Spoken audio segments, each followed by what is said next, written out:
బంగాళాఖాతంలో ఏర్పడ్డ తీవ్ర అల్పపీడనం రాగల 12 గంటల్లో వాయుగుండంగా మారే అవకాశం ఉందని విశాఖ తుఫాన్ హెచ్చరికల కేంద్రం తెలిపింది. దీని ప్రభావంతో రాగల 24 గంటల్లో ఉత్తర దక్షిణ కోస్తాలో పలుచోట్ల ఒక మోస్తారు నుండి భారీ వర్షాలు కురుస్తాయని తెలిపింది. మచిలీపట్నం నుండి కళింగపట్నం వరకు అన్ని ఓడరేవుల్లో 3 నంబర్ ప్రమాద సూచిక ఎగురవేశామని, తీరం వెంబడి గంటకు 40 నుండి 50 కిలోమీటర్ల వేగంతో బలమైన ఎదురుగాలు వీస్తాయని తెలిపింది.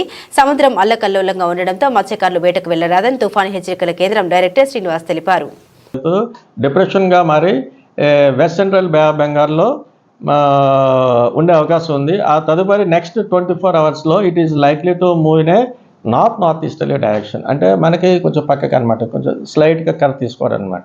అంటే డబ్ల్యూసీబీలో west central Bay of Bengal next 12 అవర్స్లో డిప్రెషన్గా మారి నెక్స్ట్ 24 అవర్స్ పీరియడ్లో అది మరలా డైరెక్షన్ నార్త్ ఈస్ట్ డైరెక్షన్లో వెళ్ళే ఛాన్స్ అయితే ఉంది, అది డిప్రెషన్గానే. సో దీని పరిస్థితులు ఇప్పుడున్న కండిషన్స్ దృష్ట్యా మనకి ఇప్పుడు ఇటు ఉత్తరాంధ్ర దక్షిణ కోస్తాల్లో ఒక మాస వర్షాలు అక్కడక్కడ ఉరుములతో కూడా జల్లులు, అలాగే కొన్ని ఉత్తరాంధ్ర వరకు అయితే మటుకి హెవీ రైన్స్ వచ్చే ఛాన్సెస్ అయితే ఉంది ఈ రోజు కూడాను.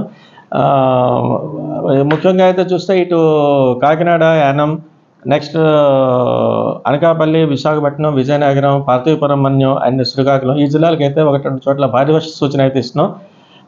నెక్స్ట్ విండ్ స్పీడ్స్ కూడా గాలి తీవ్రత కూడా 40 నుంచి 50 కిలోమీటర్స్ వరకు వెళ్తుంది. అది sometimes it is gusting to 60 kilometres. అందుచేత ఈ పరిస్థితి మొత్తం ఎంటైర్ కోస్ట్లో ఉన్నటువంటి ఇటు దక్షిణ కోస్తా, ఉత్తరాంధ్ర కోస్తా ఉన్నటువంటి మత్స్యకారులు అందరినీ కూడా ఎవరికి వేటకు వెళ్ళొద్దని చెప్తున్నాం.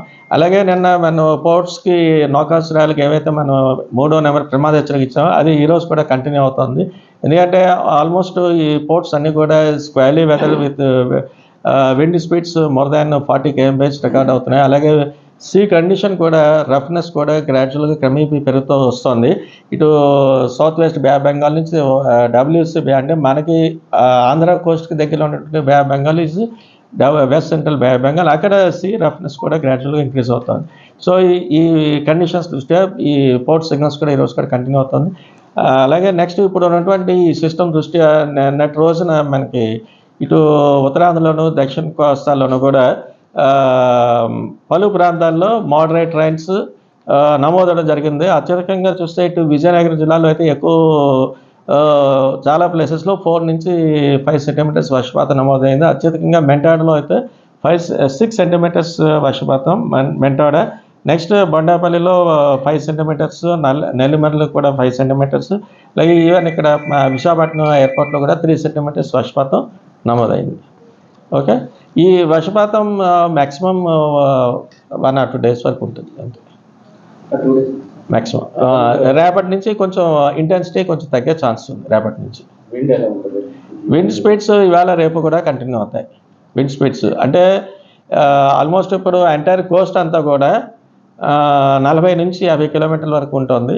అది మ్యాక్సిమం 60 km/h వరకు 60 km/h వరకు వెళ్ళే ఛాన్స్ అయితే ఉంది. సో మత్స్యకారులు ఎవరిని కూడా వేటకు వెళ్ళొద్దని చెప్తున్నాం ముఖ్యంగా.